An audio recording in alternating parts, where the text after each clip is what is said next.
This next individual is someone who I always welcome for unsolicited advice. She is truly a guidance for young folks, and myself included, in making sure we remember whose shoulders we stand on. Suzanne Villaruz was born and raised in Delano. Suzanne completed her education at CSUB after attending UCLA and Bakersfield College. As a registered nurse, she has worked as a school nurse for over 25 years for the McFarland Schools, receiving her credential from CSU Fresno. Suzanne is currently serving on the Community Law Enforcement Liaison Board for the City of Delano. She has been an officer with Phil-Am Cultural and Educational Association in the Filipino community of Delano. Since she has worked with very many young people over the years, Suzanne likes to feel that she has provided encouragement and support for them in their careers, both in schools and as volunteers. Suzanne has been honored as the Woman of the Year by the Delano Chamber of Commerce and Community Volunteer of the Year by the Latin American Citizen Association. In November of 2016, Suzanne was elected to serve on the Delano Union School District Board of Trustees, as she currently sits on there today. Everyone, please welcome Suzanne Villaruz.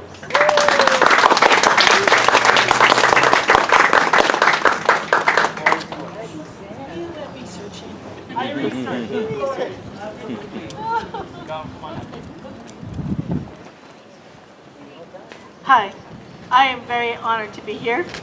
The bio I gave Sal was like 2 sentences, and he went and did more research than he needed to, but okay. I was kind of waiting for my daughter's approval. Leticia, you know my daughter. Because I wanted to make sure I didn't say anything that she would say, Mom, why did you say that? So I had to wait for her approval. I got it not too long ago. I wrote my comments down because I have a tendency to go off. And Sal and Liz and Mario know that when I go off at a microphone, I can go off. Okay. I've been asked to talk about my memories of Cesar Chavez and the beginnings of the Filipino-Mexican labor movement, known now as the UFW. This goes back many years for me.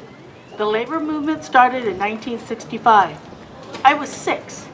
And my parents were very involved with the strike that the Filipinos led on September 8, 1965. These Filipino leaders were the men I knew as friends and family of my parents.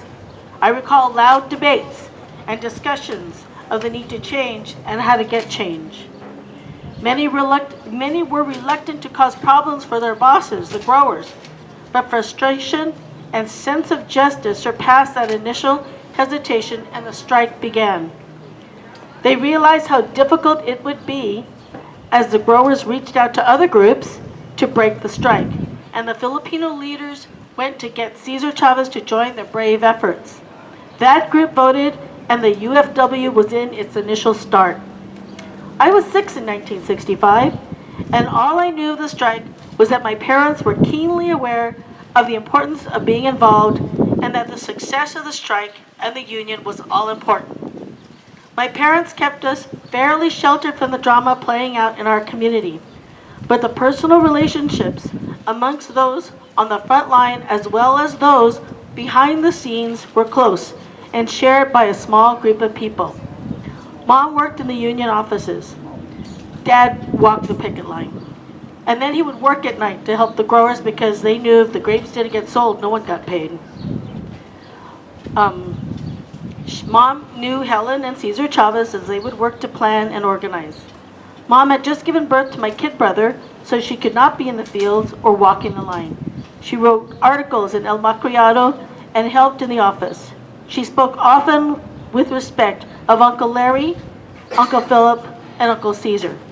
I had been taught to address my mom and dad's friends as uncles. My memories of Cesar go hand in hand with my memories of Larry Itliong and Philip Veracruz. Conversations were still, and always were, in debate mode. How to handle this, or should we do that? Collaboration was key for success, and they knew this was so important. My parents kept us close to the Filipino Community Hall for union events, especially when events would sometimes become rowdy. Rowdy is a nice term of putting it because at almost every event there was alcohol somewhere in the building, and people's passions were often, demonstrated.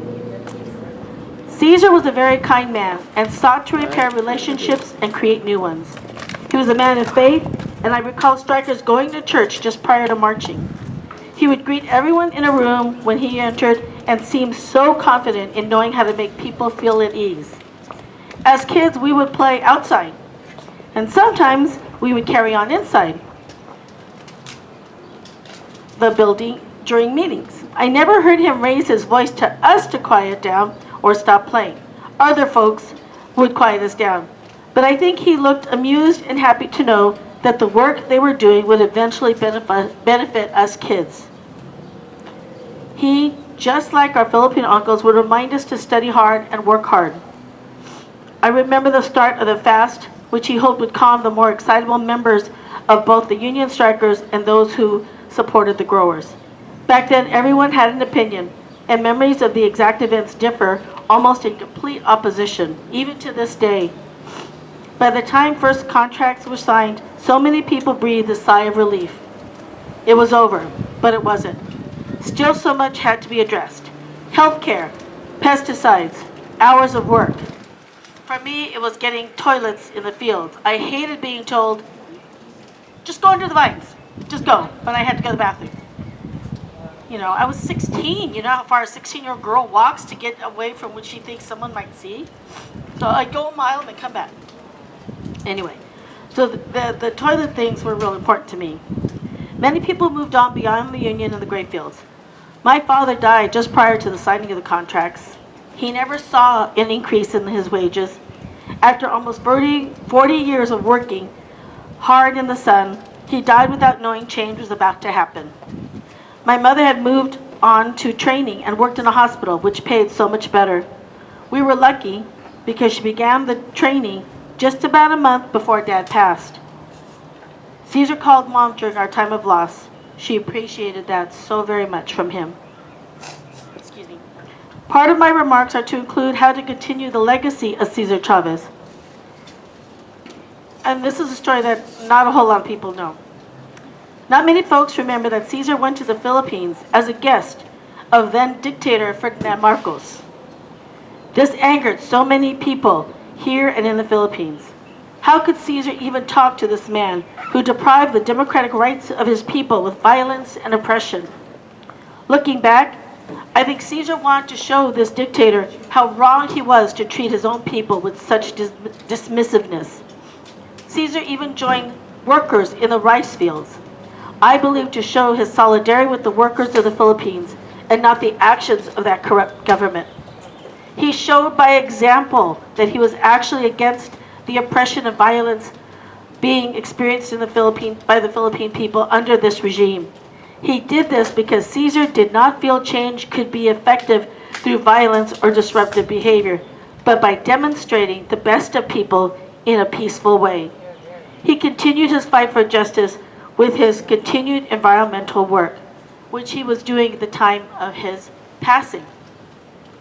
This is anecdotal, because I like to anecdote. When Cesar died, our family was devastated because we knew what he meant to us and to the Filipino labor movement, as well as the Mexican labor movement. We remembered. We remembered why the Manongs who lived at Agbayani village, why they fought so hard, even in their 60s and 70s, to get change in the fields. I took my daughter, because I'm that kind of mom, I took my daughter out of school, it was 8th grade, and I had her walk with us in the march behind Cesar's casket thing.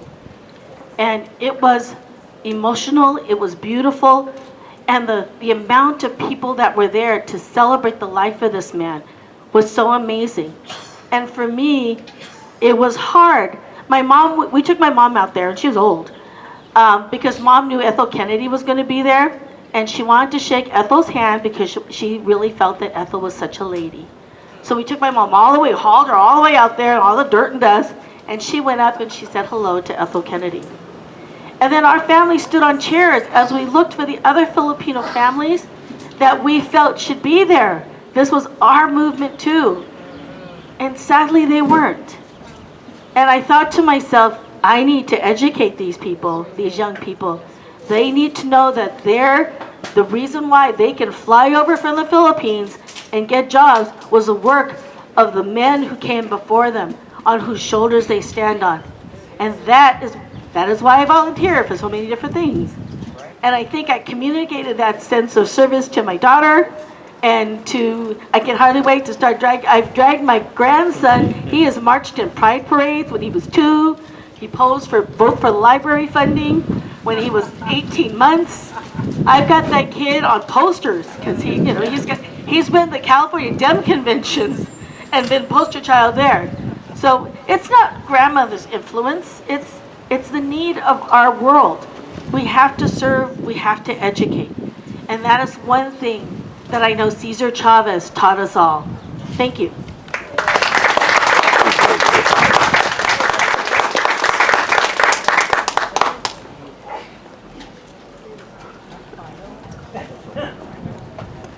didn't even say about how I love to collect junk. And she loves to collect junk. I do. Yeah. He's like, no kidding. Yes.